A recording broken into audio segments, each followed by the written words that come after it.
Hare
Bye.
Mane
यशोदेसे माता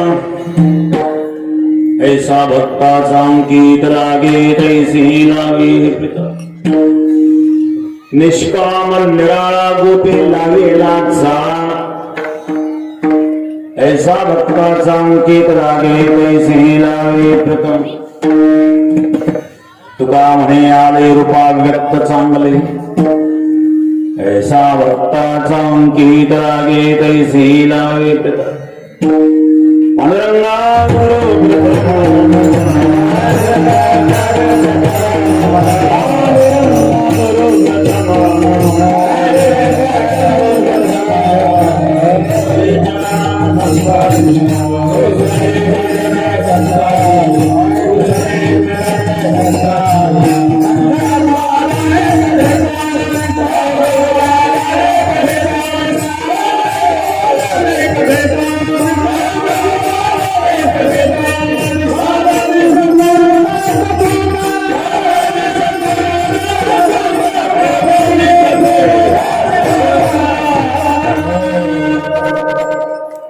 समचरण सरोजन संद्रलामुदाहुल जगन्धेरभानं मंडनं मंडनं तोरण तुलसी माला कंदर कुंदरत्रं सदयधरः संविद्धनं चिन्तयामि ओम नमो ज्ञानेश्वरा करुणाकरालया तुमचा अनुग्रह लाभलो पावन झालो चराचर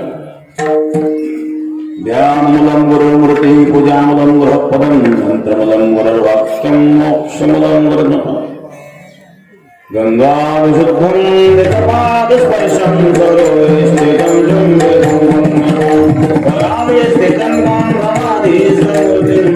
नमामि गंगाधरी शुचिः शीलः समदक्षः सर्वदापि जितेन्द्रियं गिरिं वंदे सच्चिदानंदविग्रहम्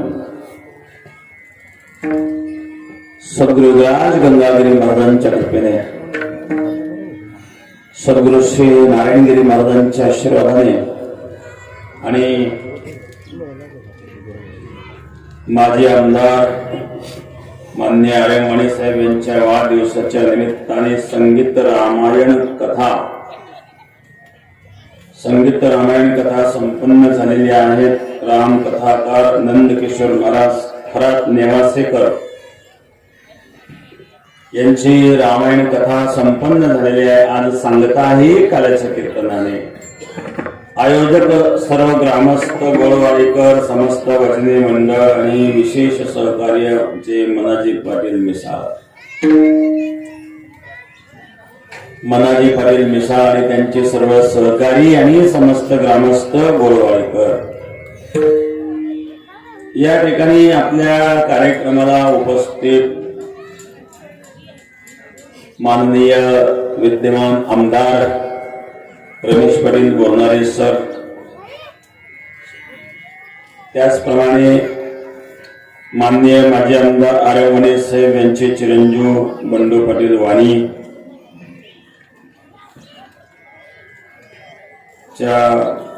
अनुराधाताई अंबादास दानवे सगळे येऊन गेलेले आहेत. संजय पाटील, संतोष पाटील जाधव,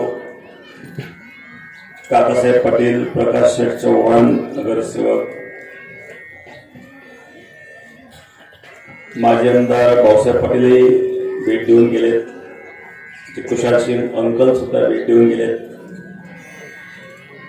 जे येऊन गेलेत आणि जे उपस्थित आहेत ते राजू नाना मगर सभापती पंचायत समिती, अण्णाभाऊ चौधरी पंचायत समिती सदस्य, आनंद निकम, राजेंद्र पाटील साळुंके शहर प्रमुख,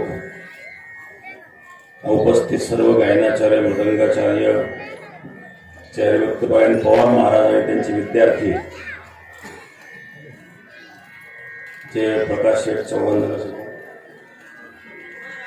धन्यवाद. आणि उपस्थित असणारे सर्व भजनी मंडळ, भक्तगण, आज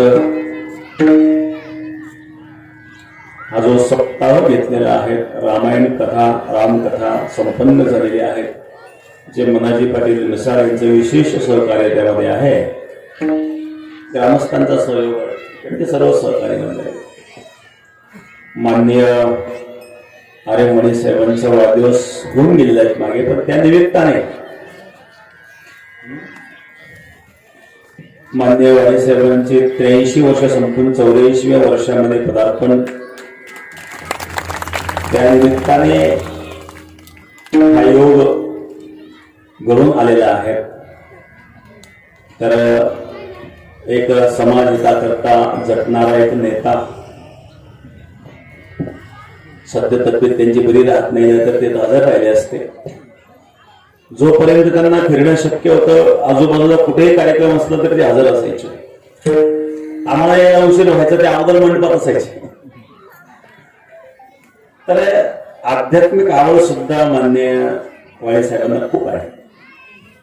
राजकारणामध्ये सुद्धा आणि निस्वार्थ भावनेने आणि त्यांनी खूप मोठी सेवा केली.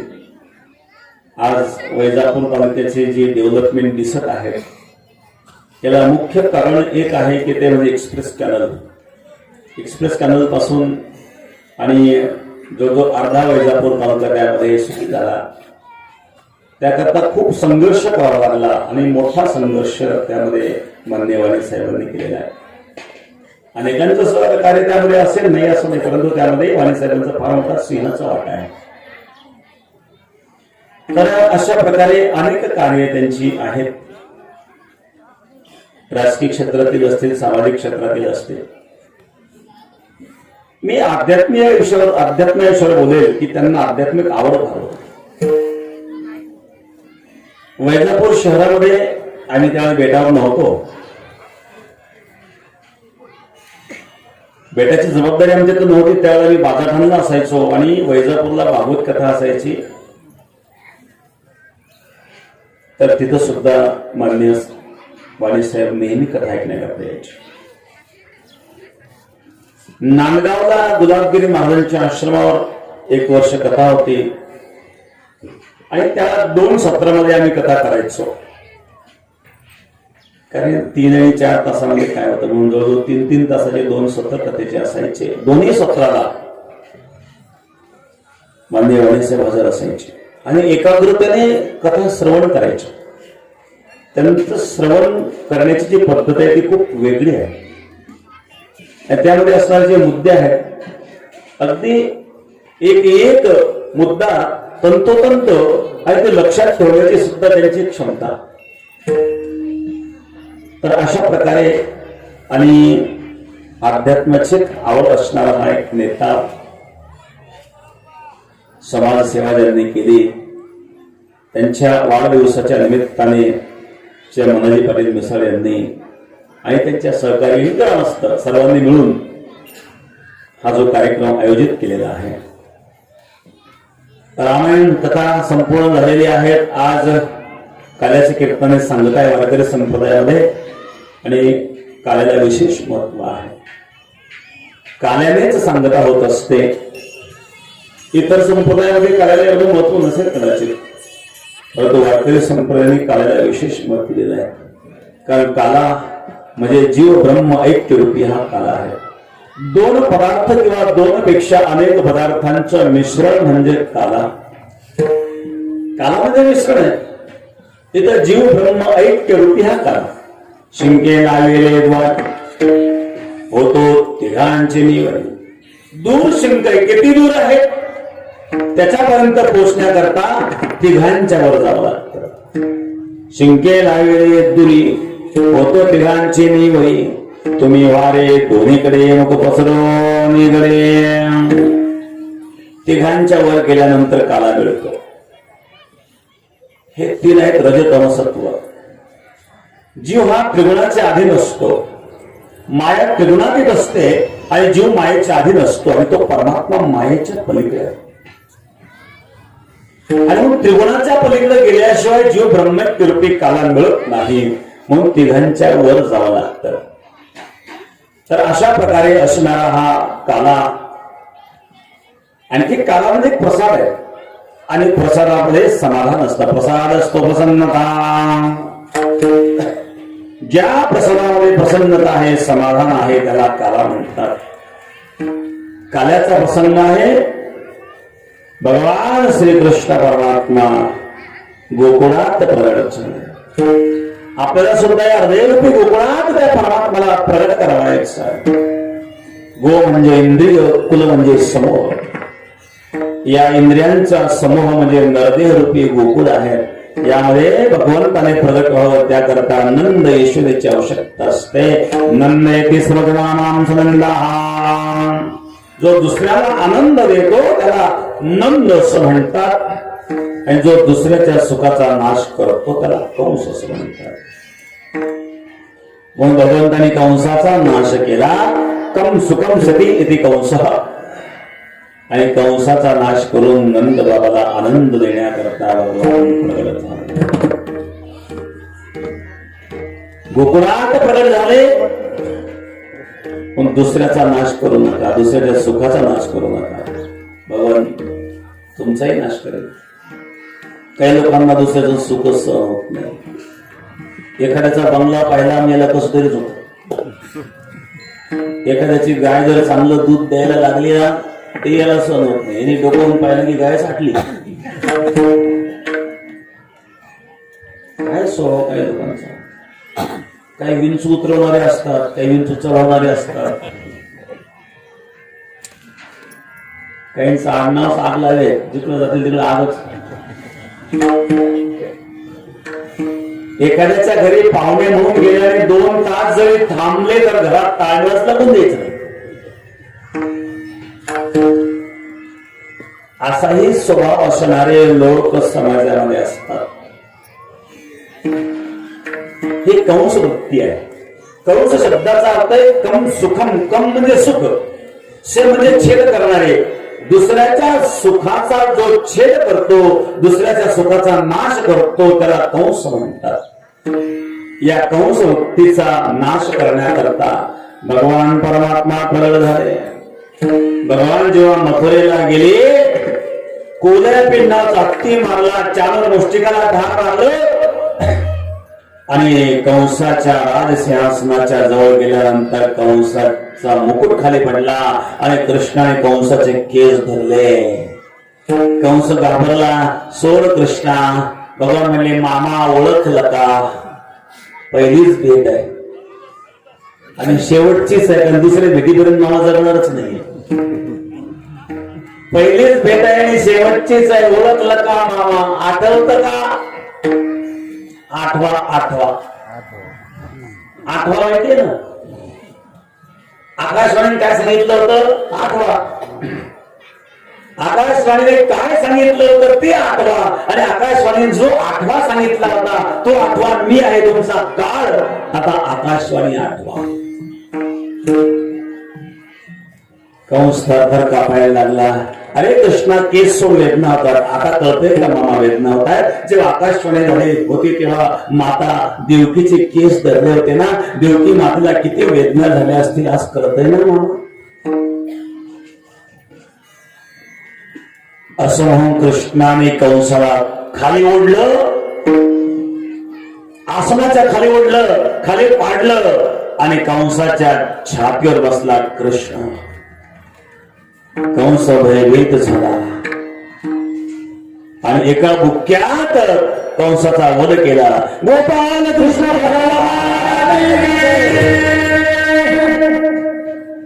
सगळ्या गोपाळांनी जयकार केला. पण बाकीचे शांतच. बाकीचे शांत का होते माहितीये का? बाकीच्यांनी विचार केला कंस हा एका बुक्यात मरण्यासारखा नाहीये.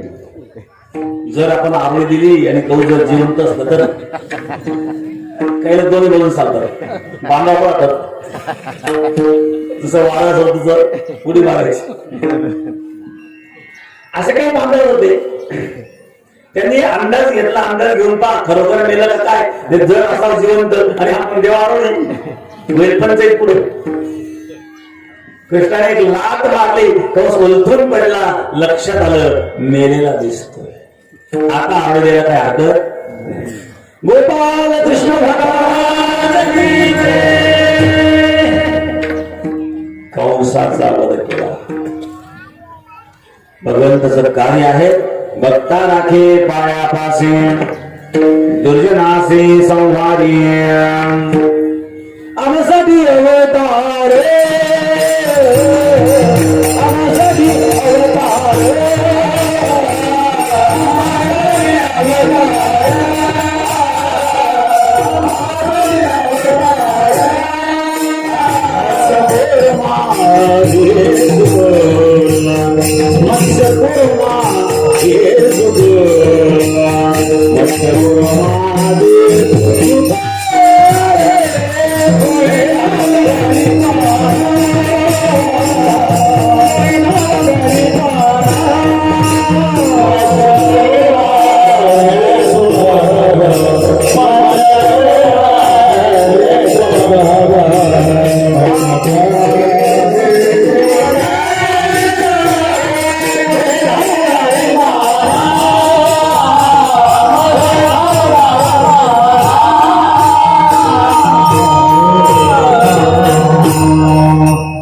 आम्हासाठी अवतार मत्स्य कुर्मावे सुकर. आमच्या करता अनेक अवतार भगवंतांनी धारण केले. मत्स्य कुर्म वराह आदी मोहे धाव घाली पाना नाम घेता पंढरीला. कोठे नदीसे पाहता उडी घाली अवचिता. असा असणारा भगवान परमात्मा अवतार धारण करतो. सामान्य बालक नाहीये कृष्ण. काही लोक भगवंताकडे सामान्य दृष्टीने पाहतात आणि त्यामुळे लोकांना दोष दिसायला लागतो. एकदा एका माणसाने मला प्रश्न विचारला, म्हणजे महाराज कृष्ण चरित्राचं मध्ये बालचरित्रामध्ये वर्णन येतं, गोपिका स्नानाला गेल्या असताना त्या गोपिकांची वस्त्रच कृष्णाने कळवली. जो परस्त्रींची वस्त्र पळवतो त्याला भगवंताने कसं म्हणा. मी त्यांना प्रश्न विचारला, गोपिका या परस्त्रिया होत्या हे तुम्ही कशावरून ठरवलं? परस्त्रियांची वस्त्र गोपींची कृष्णाने पळवली असं तुम्ही जे मत व्यक्त करीत आहात, तुम्ही कोणत्या ग्रंथाच्या आधारे हे मत व्यक्त करीत आहात की गोपी परस्त्रिया होत्या?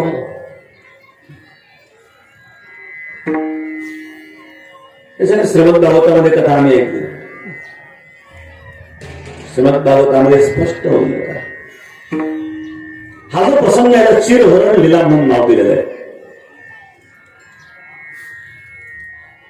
त्या गुफेत कात्यायनी मातेचं व्रत करीत होता. हेमंत ऋतू होता, कार्तिक महिना होता आणि कात्यायनी मातेचं व्रत करीत असताना त्या गोपी कात्यायनी मातेला विनंती करीत होता. कात्यायनी महामाये महायोगिन्यदीश्वरी नंद गोप सुतम देवी पतिम्मे कुरुते नमः. श्रीमद भागवतातला श्लोक आहे. या श्लोकाचा अर्थ असा आहे, त्या गोपी कात्यायनी मातेला विनंती करत आहे, हे कात्यायनी महामाये महायोगिन्यदीश्वरी, ही योगींचे अधीश्वरी असणारी कात्यायनी माते, नंद गोप सुतम म्हणजे नंद यशोदेचा पुत्र म्हणजे कृष्ण आम्हाला प्राप्त व्हावा, पतिम्मे कृते नमः, पतिरूपाने आम्हाला प्राप्त व्हावा म्हणून ज्या व्रत करीत आहे त्या परस्त्रिया कशा असू शकतात?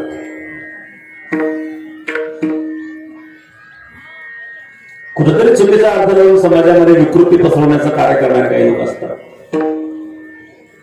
श्रीमद भागवतामध्ये स्पष्ट उल्लेख आहे, नंद गोप सुतम देवी पतिम्मे कृते नमः, पतिरूपाने कृष्ण आम्हाला प्राप्त व्हावा अशा प्रकारच्या अपेक्षा करणाऱ्या गोपी परस्त्री असू शकत नाही. म्हणून कृष्णाने परस्त्रियांची वस्त्र पळवली हा संशय निरर्थक आहे.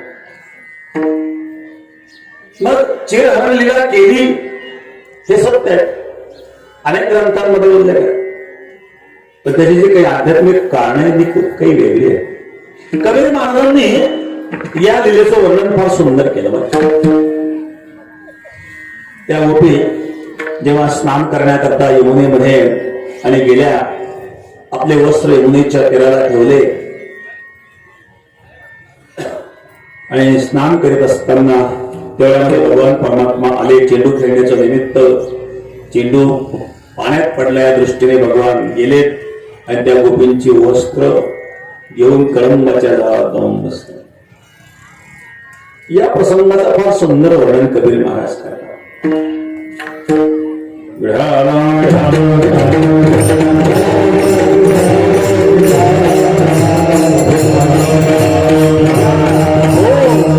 पानी बिचखड़ी दैन्यवानी बात बोले हिंदुस्तानी अब तुम करो जी मेहरबानी देव मेरे कपड़े मेरे नन्ना जी के लाला देव मेरे कपड़े मेरे नन्ना जी के लाला देव मेरे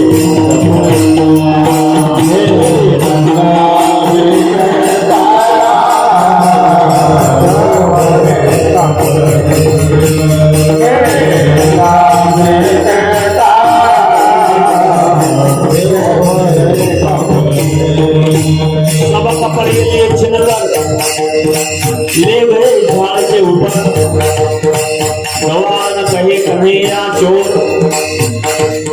अरे कृष्णाकडे दोन्ही चोरतो कधी दोन्ही चोरतो आपले वस्त्र घेऊन गेला.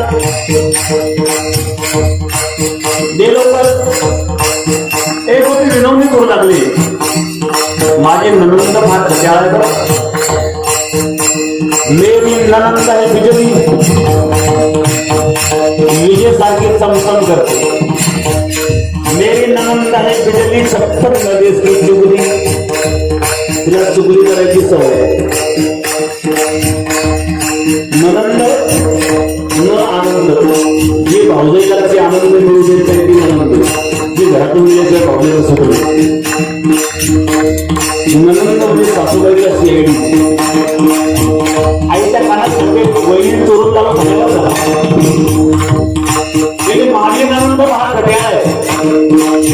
मेरी ननंद है बिजली छप्पन नदीस की चुगली कन्हैया जोड़े मेरी जोड़े यो मेरे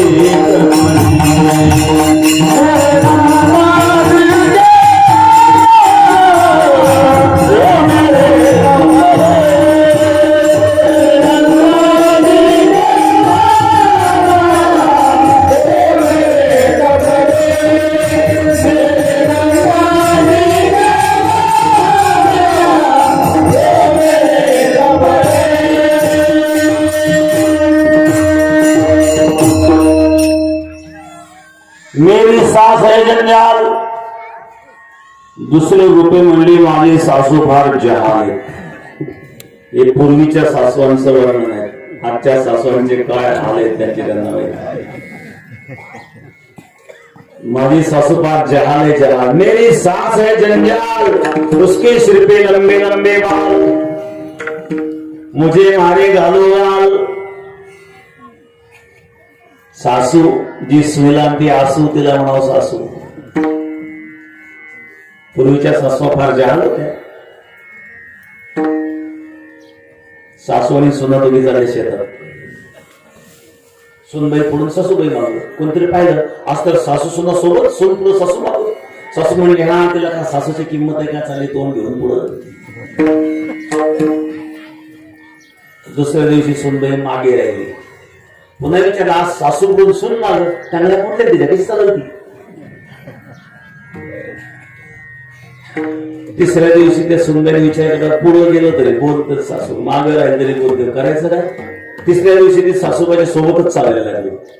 सोबत चालायला लागल्यावर पुन्हा विचारला आज सासू सुना सोबत चालाय. हो सोबत माझी सोबत नाही चालवत तर काय स्वभाव काय औषध आहे. माझी सासू जहाल है. मेरी सास है जंजाल उसके सिर पे लंबे बाल मुझे मारे गालो गाल देव मेरे कपड़े. आता एवढं करू नये कृष्ण कपडे देईना. एका गोपीने धमकी देऊन पाहिजे. ओळखलं मला कोण आहे. मेरा मर्द है मर्दाना उसका सिपाही होगा बाना गोली मारेगा दीवाना देव मेरे कपड़े. माझे पती सैनिक आहेत, जर का त्यांना कळाले का गोळी दोन देतो का नाही? तो काय करा धमकीला घाबरत तरी ते ना एकीने वशीला लावा. काही लोकांना वशीला लय सवय असते, बाकीच्यांचं जाऊ दे पण आमचं बघा तेवढं. एकीने वशीला लावलं ते ब्राह्मणी, मैं जात के बमनी मेरा सोना है गगनी, नीचे उतारो शारंग पाणी देव मेरे कपडे. ती होती ब्राह्मणी. यांच्या बरोबर माझंही सोहळं पडवलं, बाकीचं जाऊ दे पण माझं सोहळं दे. ब्राह्मण तर वशिल्यावर पक्केच असतात. 4-2 मुलं खेळत होते. खेळता खेळता एक कुत्री प्यायली होती, दगड मारायची. लहान लहान मुलं, त्या मुलाच्या त्या दगडाने कुत्रीचं पिलून मेलं ना. लहान लहान पिलं ते खेळणाऱ्या पोरांमध्ये ब्राह्मणाचं पोरग होतं. त्यांनी घरी जाऊन बापाला सांगितलं. दुसऱ्या दिवशी ब्राह्मण बुवा पाटील घरी म्हणजे, पाटील काल तुमच्या मुलाच्या हातून कुत्र्याची हत्या घडली. म्हणजे मग काय करणार? शांती करायला लागेल तुम्हाला, तसं सुख नाही मिळणार. मग शांती करायची म्हणजे काय करावं? नाही काय, सोन्याचा कुत्रा करून ब्राह्मणाला दान द्यावं लागेल. ठीक आहे, सोन्याचा कुत्रा करून ब्राह्मणाला दान दिला, शांती केली. 4-2 दिवस गेले, पुन्हा मुलं खेळायला लागले. खेळता खेळता पुन्हा दगड मारायला लागले. ब्राह्मणाच्या मुलाच्या हातून मेलं नव्हते. ब्राह्मणाच्या मुलाच्या हातून मेल्यानंतर पाटीलरावांनी विचारला, तर तुम्ही कोणती शांती करणार? काय सांगितलं? कुत्रा कोणत्या रंगाचा होता? काळ्या रंगाचा होता. कसा पडला? म्हणजे उत्तम पडला. म्हणजे त्याचं असं आहे, काला उत्तम पडला चित्तम ब्राह्मणाच्या पोराने मारलो तर फारच उत्तम.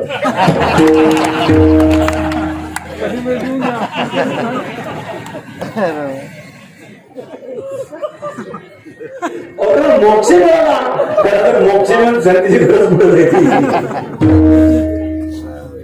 तरी मी वशिला लावला. हे म्हणले, मैं जात के बमनी मेरा सोना है गगनी, नीचे उतारो शारंग पाणी देव मेरे कपडे. तिने सांगितलं माझं सोबत दे, पण त्याच्याजवळ वशिलाही चालेल ना. एक गोपी लालूच दाखवायला लागले, हे बघ जर का तू आमचे कपडे दिले ना तर तुला इनाम देऊ. काय इनाम दिला? सांगितलं, जर तू वस्त्र दिले तर तुझं तोंडामध्ये साखर घालून तोंड गोड करू. गवालन कहे मैं क्या करू, कपडे बिना दीवाने फिरू, तेरे मुंह में शक्कर भरू देव मेरे कपडे. भगवान म्हणले, वस्त्र इथे येऊन जा. गोपी म्हणले, इथे येऊ शकत नाही. काय येऊ शकत नाही? जसे आत गेले तसं बाहेर यावं. म्हणजे आमच्या अंगावर वस्त्र नाही आणि बाहेर कसं यावं? त्या कृष्णाने सांगितलं, बिगर वस्त्राचं स्नान करीत असतात का? नामदेव महाराजांनी स्पष्ट उल्लेख केलेला आहे. नग्न होऊन या स्नान जे करीती त्यांची व्रते होती निरर्थक. आपण व्रत करीत असताना जर नग्न अवस्थेत स्नान केलं तर आपलं व्रत निरर्थक होतं. आणि हा दोष त्या गोपींकडून पुन्हा घडू नये म्हणून कृष्णाने चिरहरण दिला आहे. आता दुसरं कारण असं आहे की आत्मा हा स्त्रीलिंगी नाही, पुल्लिंगी नाही, नपुंसकलिंगी नाही. स्त्री पुरुष हे देहाचे धर्म आहे, आत्म्याचे धर्म नाही. आम्ही स्त्रिया आहोत हा भाव जर तुमच्या मनामध्ये असेल तर हा देह अहंकार आहे. आणि देह अहंकार नष्ट करण्याकरता भगवंताने चिरहरण लीला केली. अनेक कारण सांगता येईल. आणखी एक कारण सांगता येईल, जीव आणि ब्रह्म, परमात्मा आणि जीव याच्यामध्ये एक प्रतिबंधक नावाचा दोष आहे. आणि तो प्रतिबंध म्हणजेच हे वस्त्र आहे. हे मायेचं वस्त्र. मायेचा प्रतिबंध दूर केला आणि त्या जीवाचं त्या परमात्म्याशी ऐक्य करून घेण्याकरता भगवंताने ही लीला केली. हिला चिरहरण लीला म्हणतात.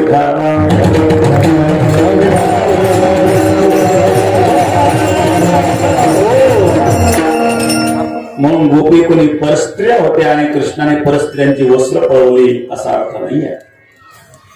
कृष्ण भगवान आहे. येथे कृष्णस्त भगवान स्वयं. भगवंताची काही लक्षणं सांगितली. माऊली ज्ञानेश्वर महाराज सुद्धा ज्ञानेश्वर मध्ये सांगतात, ऐकाय शस्त्रोदाय ज्ञान वैराग्य ऐश्वर्य हे साही गुणवर्य वसती जे मनोनितो भगवंतो. यश श्री औदार्य ज्ञान वैराग्य ऐश्वर्य हे 6 गुण ज्या ठिकाणी परिपूर्ण आहे त्याला भगवान म्हणतात, अशी व्याख्या ज्ञानेश्वरीमध्ये माऊलींनी केली. निरोबा महाराजांनी सुद्धा या प्रसंगाचा फार सुंदर वर्णन केलेलं आहे. अरे सद्गुणा भाग्यवंता, अरे सद्गुणा भाग्यवंता, समग्र लक्ष्मीचे आता, समग्र लक्ष्मीचे आता.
सद्गुणा भाग्यवंता, समग्र लक्ष्मीची आकांता, समग्र यशात येतो धरिता, समग्र ऐश्वर्यता, समग्र औदार्य लक्ष्मी, समग्र ज्ञान शिरोमणी, समग्र वैराग्याचे घाणी,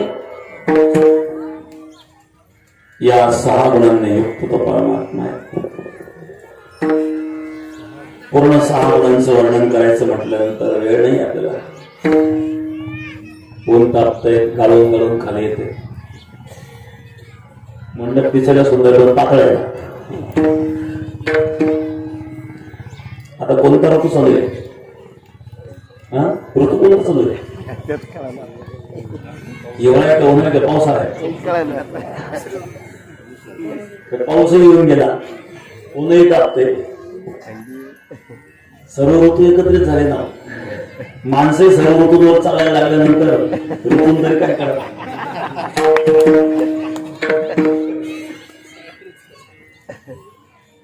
एक मनुष्य म्हणला, महाराज आपण ऑलराऊंडर. मी विचारला ऑलराऊंड म्हणजे काय? आणि एकदा कीर्तन असलं की हजर, तिकडे झिंगिन चिकन नसते की हजर.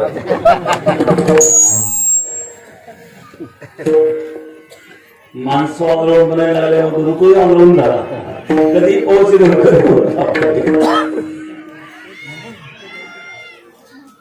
काल्याचा प्रसंग आहे. भगवान कृष्ण परमात्मा अनंत ब्रह्मांड त्याच्या उदरात आहे असा परमात्मा गोकुळात प्रकट झाला आणि यशोदेला आई म्हणून हाक मारू लागला. प्रथम चरणामध्ये विश्वाचा जनिता, विश्वाचा जनिता, विश्वाचा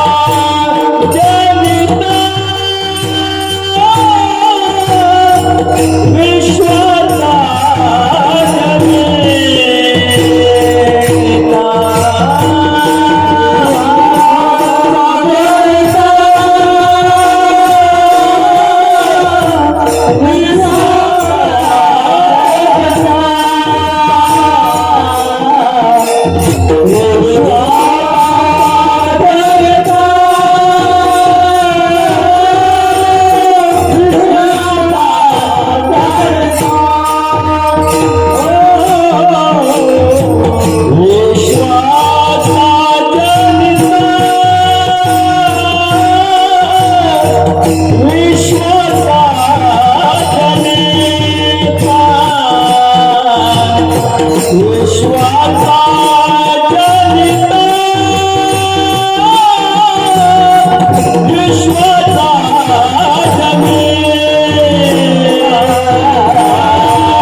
त्यांच्या आशीर्वादाने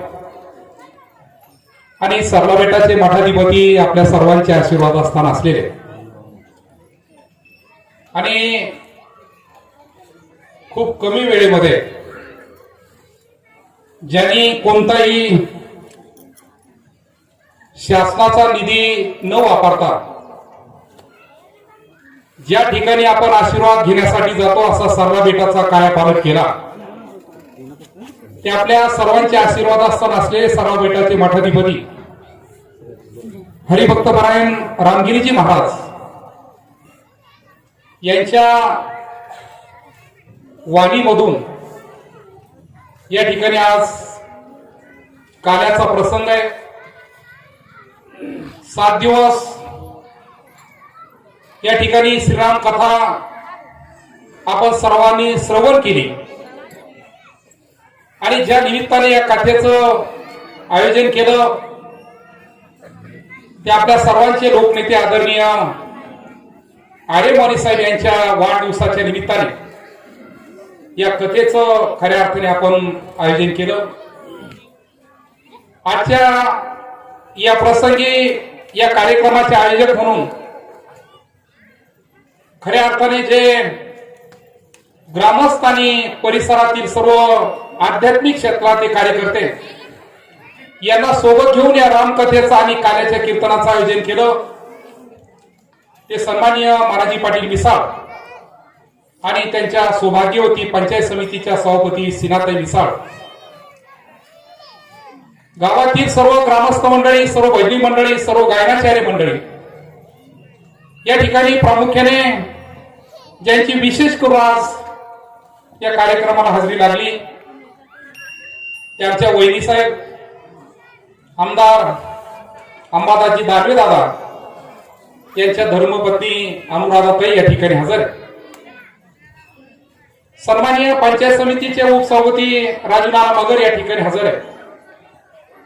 शिवसेनेचे तालुका प्रमुख आणि आदरणीय लोकनेते वाणी साहेबांचे चिरंजीव सचिन भाऊ वाणी या ठिकाणी हजर आहे.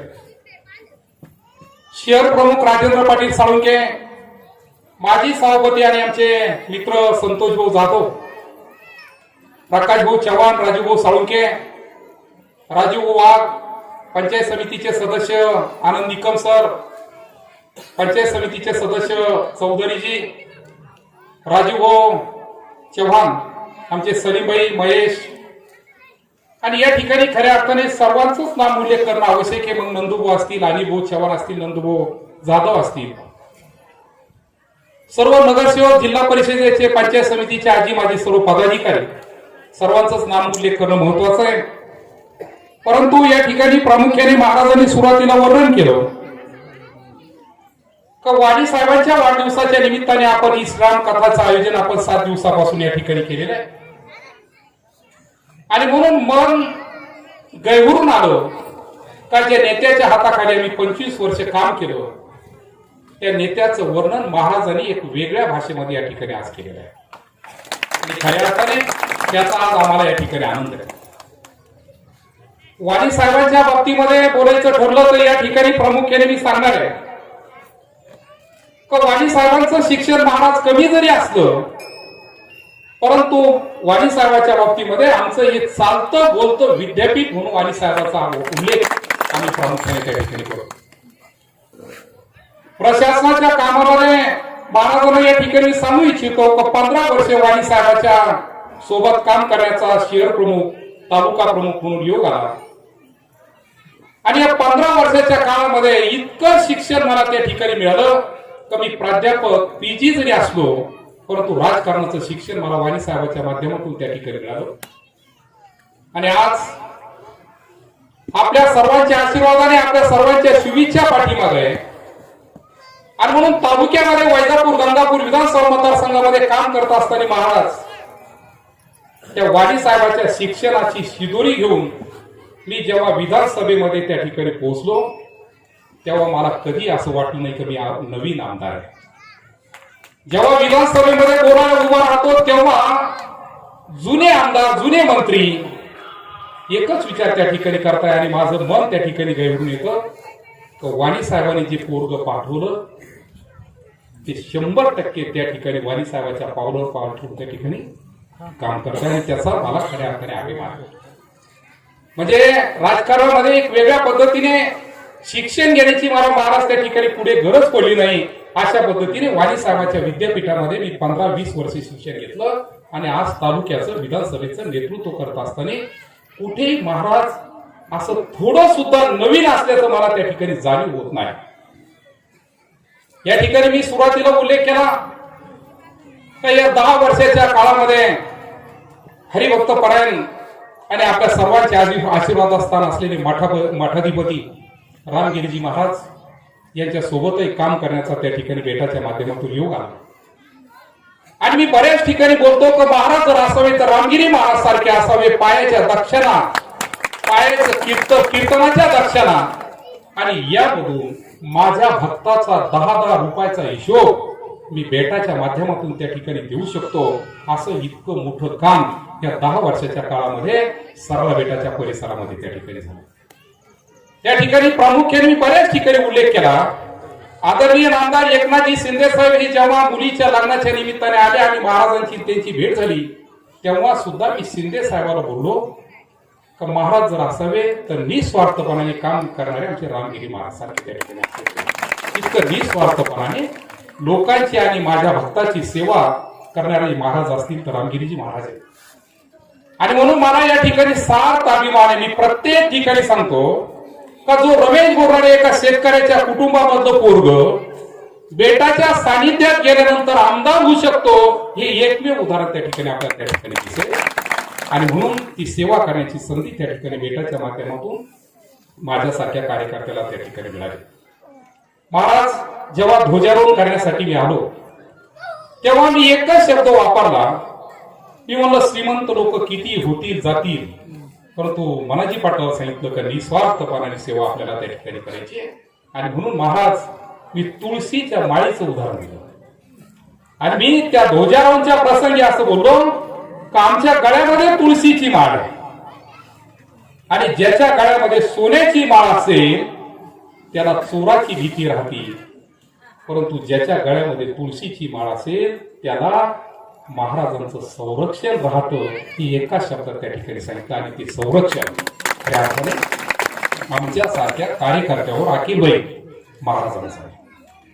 आणि म्हणून महाराजांच्या ऋणामध्ये कायमपणाने महाराज जे जे सांगतील त्या त्या पद्धतीने काम करायची आमची त्या ठिकाणी भूमिका राहिली. अधिक वेळ या ठिकाणी घेणार नाही, परंतु मानाजी पाटलांनी अत्यंत चांगला कार्यक्रम या ठिकाणी घडून आणला आणि आज महाराजांच्या कार्याच्या कीर्तनाने आज सांगता होतीये. मग अत्यंत चांगला कार्यक्रम या ठिकाणी घडतोय. परत एकदा मी ईश्वर चरणी प्रार्थना करीन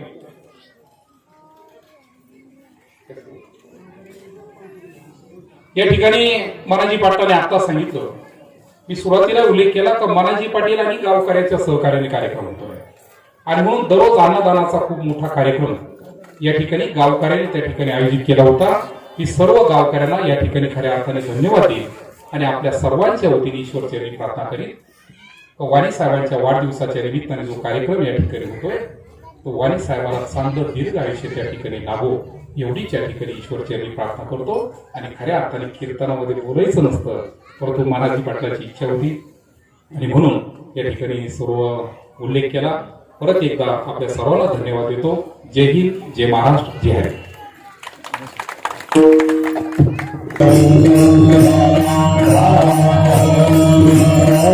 जनता आणि यशोदेशी माता हे विश्व ज्याने निर्माण केलेलं आहे. विश्व आपोआप निर्माण झालं नाही. वस्तू निर्माण करण्याकरता दोन कारण आवश्यक असतात, निमित्त कारण आणि उपादान कारण. कुंभाराने घट तयार केला, मडकं तयार केलं, माती आणावी लागली, पाणी आणावं लागलं, चिखल करावं लागलं, तुळवावं लागलं, साथ आणावं लागलं, त्यावर डोंगरात ठेवावं लागलं, फिरवावं लागलं, हाताने आकार द्यावा लागला, थापटण्याने ठोकून आकार द्यावा लागला, सुकवावं लागलं, भाजावं लागलं, तेव्हा मडकं तयार झालं. यात मुख्य दोन कारण आहेत. माती झालं उपादान कारण आणि कुंभारा निमित्त कारण. मग परमात्म्याने जर सृष्टी निर्माण केली तर कच्चं मटेरियल कुठून आणलं? तसं कुंभाराने कच्चं मटेरियल गोळा केलं, चाक आणलं, काठी आणली फिरवायला, माती पाणी सगळं गोळा करावं लागलं कुंभाराला. भगवंताने सृष्टी निर्माण केली असं जर तुम्ही म्हणता, पूर्वी काहीच नव्हतं असं जर तुमचं म्हणणं आहे, तर मग त्यातून हे सृष्टी निर्माण झाली कशी काही नसताना. पण मूळ कारण असं आहे की भगवंताला कच्च्या मटेरियलची गरज नाही. तुम्ही असं कसं काय? आपल्या घरामध्ये एक कोळी नावाचा किडा असतो, तो जाळं तयार करतो भिंतीला. तो जाळं तयार करण्याचा तो धागा काही मार्केट चालत नाही. आपल्या स्वतःच्या मुखाद्वारे अनेक पातळ द्रव पदार्थ बाहेर पडतो आणि तो पातळ द्रव पदार्थ बाहेर पडल्यानंतर बाहेर शेवा लागल्यानंतर धागा तयार होतो. कोळ्यासारख्या क्षुद्र प्राण्याला जाळं तयार करण्याकरता जर कच्च्या मटेरियलची गरज पडली नाही, परब्रह्म परमात्मा तर समर्थ आहे, ह्याला काय आवश्यकता आहे? तर दुसरं उदाहरण देत आहे. स्वप्नामध्ये अनेक गोष्टी आपण पाहतो. एकाला स्वप्न पडलं, विधानसभा सुरू झाली, स्वप्न सुरू झाली, आमदार झाला, निवडून आला आणि मुंबईला मुख्यमंत्री झाला. गावात सरपंच व्हायची लायकी नाही, पण स्वप्नात मुख्यमंत्री झाला. सगळं कामकाज हातात घेतलं, कामकाज सुरू झालं तेव्हा पत्नीने हात मारली, उठा किती वेळ झोपताय, दिवसभर आलाय. डोळे उघडून पाहतो तर मोडक्या बाजेवर तुटक्या दोरीवर फाटक्या गोधडीवर पडलेला. महामुख्यमंत्री झाला कसा? मुंबई याच्या घरात आली का? वेळे स्वप्नात पाहिली कुठून आणली? हे कल्पनेने निर्माण केली. जीव जर कल्पनेने मुंबई निर्माण करू शकतो, जीव जर कल्पनेने पदार्थ निर्माण करू शकतो, स्वप्नामध्ये जागृत असते. जागा झाल्यानंतर ते सत्य नाही. तसे जगत सुद्धा परमात्म्याचं स्वप्न आहे. आणि म्हणून हे जगत निर्माण करण्याकरता परमात्म्याला कच्च्या मटेरियलची गरज नाही. म्हणून या जगाचा निमित्त कारणही तो आहे आणि उपादान कारणही तोच आहे. याला अभिन्न निमित्तोपादान कारण म्हणतात. या विश्वाचा असणारा तो अभिन्न निमित्तोपादान कारण आहे.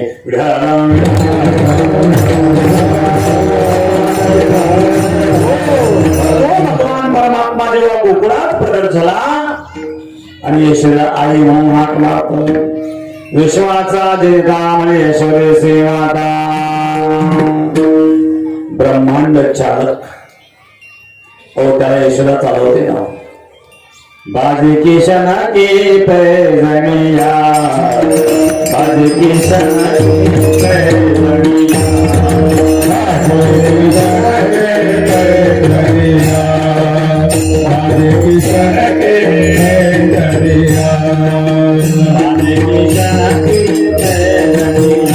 बाजी किशन के पैजनिया, बाजी किशन के पैजनिया, बाजी किशन के पैजनिया, पैजनिया बाजे, पैजनिया बाजे, पैजनिया बाजे, पैजनिया बाजे, पैजनिया बाजे, पैजनिया बाजे किशन के पैजनिया, बाजे किशन के पैजनिया, बाजे किशन के पैजनिया, बाजे किशन के पैजनिया, बाजे शोभा चलना सिखावे, बाजे शोभा चलना सिखावे, मेले करो कुंडलिया, मेले करो कुंडलिया, बाजे किशन के पैजनिया, बाजे किशन के पैजनिया, बाजे किशन के पैजनिया, बाजे किशन के पैजनिया,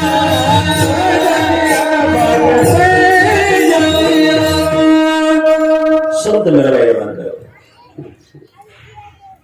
मात जशोदा चलना सिखावे, हात मेरे करो दिया. बोट धरून यशोदा कृष्णाला चालायला शिकवते. कोण आहे हा कृष्ण? मीरा के प्रभु गिरिधर नागर है, तुम लोगों के धनिया. जो त्रैलोक्याचा धनी आहे, विश्वाचा चालक आहे, ब्रह्मांडाचा नायक आहे, त्याला यशोदा चालवते. हे यशोदेचं भाग्य आहे. पृथ्वीजाने तृप्त केली, त्यास यशोदा भोजन झाली. त्याप्रमाणे या ठिकाणी महाराज सांगताय, विश्वाचा जनिता म्हणजे यशोदेची माता. हे विश्व ज्याने निर्माण केलं तो यशोदा आई म्हणून हाक मारतोय. यापेक्षा कोणतं भाग्य असू शकतं? हे कसं शक्य आहे? तर महाराज सांगतात, भगवान परमात्मा भक्ताचा अंकित असतो. जसं प्रेम तुम्ही त्या परमात्म्यावर कराल तसं प्रेम तो आपल्यावर करतो. महाराज द्वितीय चरणामध्ये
अंकित लागे तैसी लागे. भगवान भक्ताचा अंकित असतो. जसं प्रेम तुम्ही त्याच्यावर कराल तसं प्रेम तो आपल्याला करतो. ही प्रेमाची शक्ती आहे. मी नेहमी सांगत असतो, मला ज्ञानेश्वर महाराज वर्णन करतात, बाल बापाचे पाठीवरी आणि बापा तेच जेवू लागले की संतोष लेणे वेगळी मुखची ओळख. बाप जेवायला बसतो, लहान पोरग असतं ते बापाच्या जेवायला बसतो, हातात घास घेतात, बापाच्या तोंडात घालतात, बाबा हा करतो, हात फार स्वच्छ आहे भाऊ, लहान पोरग त्याला काय कळत नाही, कुठे हात लावतो, कशाने भरलेले ते हात, आणि त्या हातात घास घेतात, बाप तोंड पुढं करत. पण बापांना ते गोड का लागतं? कारण प्रेम आहे. प्रेमामुळं मोठे मोठे अंकित होतात. प्रेमावर भगवानही भक्ता सांगितलं. हायकोर्टाचे जज होते, न्यायाधीश, घरी आले, रात्री झोपले, 5-6 वर्षांचे पोरग होते, लागलं रडायला मोठ्या मोठ्याने. जज साहेब झोप मोडली. जज साहेब म्हणले पत्नीला, असलं कळत नाही का पोरग रडतंय, आता मी काय करू, रडते तर शांत कर ना. होत नाही शांत, खाऊ लाग, खात नाही. पेढा खातो का पेढा खायला, चॉकलेट खातो का चॉकलेट खायला, बिस्किट खातो का बिस्किट खायला, पोंगा खातो का पोंगा खायला, गुड्डीची पाला खातो का, काहीच काय ना. काय मागतो तो मला घोडा पाहिजे, आणि त्याला घोडा पण द्यायचं. पत्नी वेळी असं करा, थोडा तुम्ही घोडावा ना. पोरग तरी रडायला थांबत नाही. जज साहेब झाले घोडा, पोरग पाठीवर हातात घेतली काठी, टिरीवर मारते. बघा जज साहेब हायकोर्टाचे जे अपराधी ज्यांच्याकडे वर नजर करून पाहू शकत नाही, पण ते पोरग काठी मारते, पाठी मारते. हे कशामुळे शक्य आहे? हे प्रेमामुळे शक्य.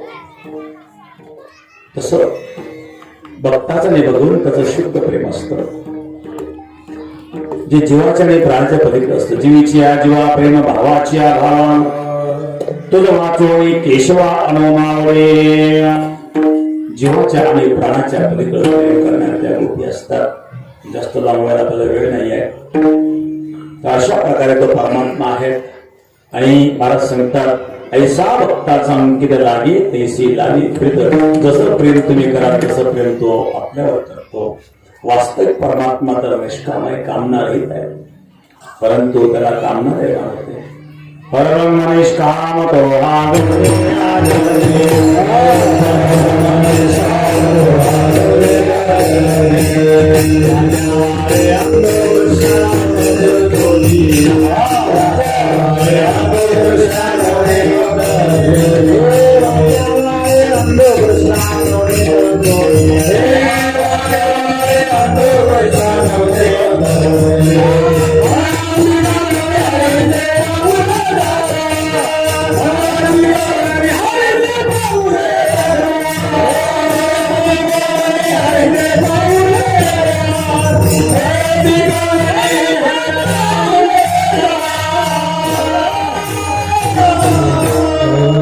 निष्काम असा परमात्मा त्याला कामना निर्माण होते आणि तो चौरी झाला.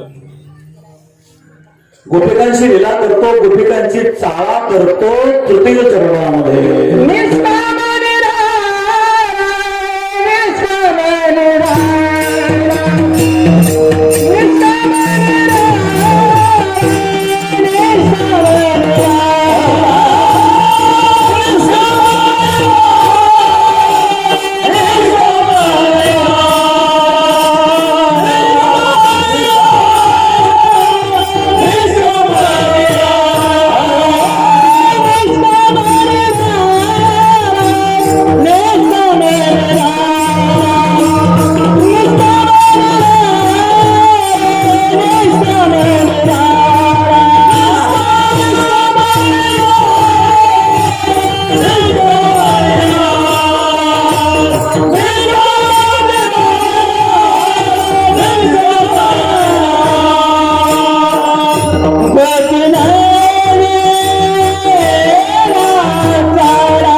निष्काम आहे, त्याला कामना निर्माण झाली आणि तो चौर्य दाखवणार. एक एक गाणं येऊ लागलं. व्रजे वसंतं गौणीत चोरं गोपांगनांच दुर्गोलचोरं श्रीराधिकायां वदेश चोरं चौरागरण्यं प्रसन्नां. चौर्य लीला करतोय. कामना नाही तरी बघता करता त्याला कामना निर्माण झाली. वास्तविक तो रंगरूप रहित आहे. रंग नाही, रूप नाही, नाही वर्ण छाया, निराकार निर्गुण तुही रघुराया. तो निराकार परमात्मा सुंदर रूप धारण करतो शेवटच्या चरणामध्ये.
अव्यक्त असणारा परमात्मा व्यक्त झाला. गोकुळात लीला करू लागला.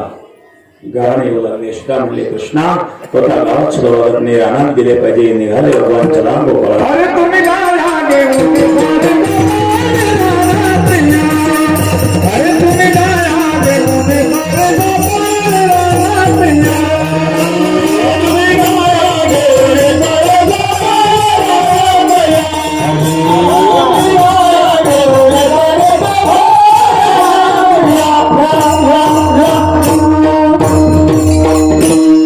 भगवान गाई चालू ब्रह्मविद्येचा अवतार गाई राखितो गोळा श्रुती निर्मित्या आलेला वेदा संकादिका. भगवान परमात्मा गाई चालू लागले. गाई चालता चालता खेळ खेळू लागले.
चला उगाई बेसो देव की काय हो केली वन वन पाय पिते हाताचे खांबे भार कोटी हो काय खेळावाटे सुद्धा भगवान परमात्मा मध्यभागी बसले होते गोपाळ बसले भगवान कला करतात येऊन चर्चेला आणि करूया आपण या ठिकाणी त्याला ज्ञानेश्वर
Hare